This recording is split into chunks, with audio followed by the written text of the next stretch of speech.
வணக்கம் பானு. அதாவது கிட்டத்தட்ட கடந்த செப்டம்பர் மாதம் 19ஆம் தேதி விழுப்புரம் மாவட்டம் திருவனையூர் அடுத்துள்ள சேமங்கலம் கிராமத்தைச் சேர்ந்த முருகனுடைய மகன் முத்துக்குமரன் இவர் பாத்தீங்கன்னா வயசு 27ஆவது. இவருக்கு இன்னும் திருமணம் ஆகல. இந்த நிலையில இவர் சிறு வயதிலிருந்து அதே சேந்தமங்கலம் பகுதியைச் சேர்ந்த தமிழரசன் என்ற நண்பருடன் நெருங்கி பழகி வந்துள்ளார். அந்த பகுதியில இவங்க பாத்தீங்கன்னா உடன் பழகி வந்த நண்பர், உடன்பிறாத சகோதரர் என்று கூட இவங்களை தெரிவிப்பாங்க. இந்த நிலையில அந்த முத்துக்குமரனிடமிருந்து சுமார் 8 லட்சம் ரூபாய்க்காக அவரிடம் காசோலை எல்லாம் பெற்று பணம் அவர் சிறுவ வாங்கியிருக்காரு இந்த தமிழரசன். இந்த தமிழரசன் வாங்கியிருக்கும் போது ஒரு குறிப்பிட்ட காலத்துல பாத்தீங்கன்னா தமிழரசனுக்கு இடம் முத்துக்குமரன் தனது பணத்தை கொடுக்குமாறு தந்தை கேட்பதாக கூறி அவர் கேட்டுள்ளார். இந்த நிலையில அந்த பணத்தை திருப்பி கேட்டபோது உடன் பழகிய நண்பனாகிய அந்த தமிழரசன் முத்துக்குமரனை அழைத்து சென்று அவருடைய நிலத்துக்கு அருகில் உள்ள தென்பண்ணை மலட்டாற்றில் அடித்து புதைத்துள்ளார்.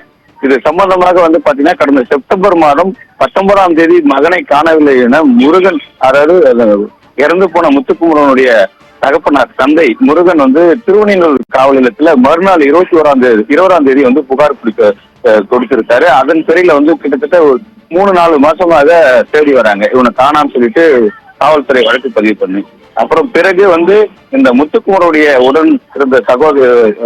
உடன்பிறாத சகோதரராக சொல்லக்கூடிய இந்த நண்பரை விசாரிக்கும் பொழுது இவர் தான் அவர்கிட்ட பணத்தை பெற்று அவரை அடித்து கொலை செய்ததும் தெரிய வருது. அப்புறம் ஆற்றிலும் புதைச்சது தெரிய வருது. இதனை அடுத்து அவரை கிட்டத்தட்ட இப்ப ஒரு 3.5 மாதங்களுக்கு மேலாக அவரை கைது செய்து போலீசார் விசாரணை மேற்கொண்ட பொழுது அவர் பணத்திற்காக தான் நான் அவரை தள்ளும் போது அவர் வண்டியில இடிச்சு இறந்து விட்டாரு அப்படின்னு சொல்லிட்டு அவரை நான் புதைச்சு விட்டேன்னு சொல்லி அவர் வாக்குமூலம் கொடுத்துருக்காரு.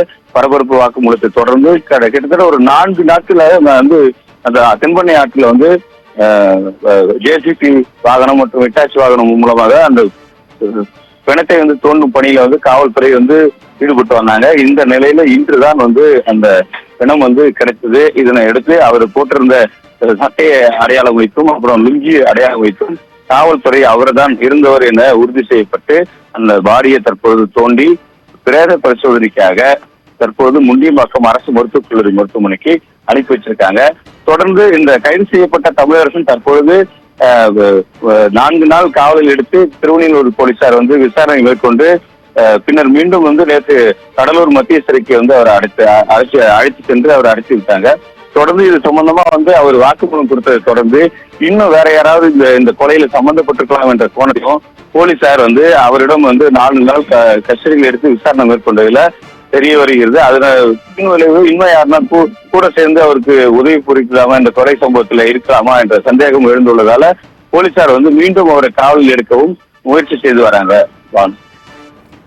விவரங்களுக்கு நன்றி கோபிநாத்.